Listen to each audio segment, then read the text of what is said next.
the honourable member for Vancouver Kingsway. Thank you, Mr. Speaker. My honourable colleague spent some time talking about policy that makes sense.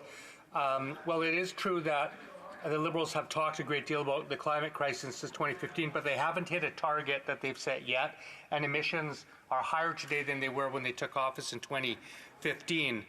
Under the output-based pricing system, Canada's biggest polluters pay the lowest carbon tax rate. Oil and gas companies are only paying a tiny fraction of the cost of their pollution. 80 to 90% of emissions are exempt. Suncor only pays 1/14 of the full carbon price. And of course, this government bought and is building a TMX bitumen pipeline in the improved Bay du Nord, which will increase carbon emissions country. How can he tell Canadians that that makes any sense?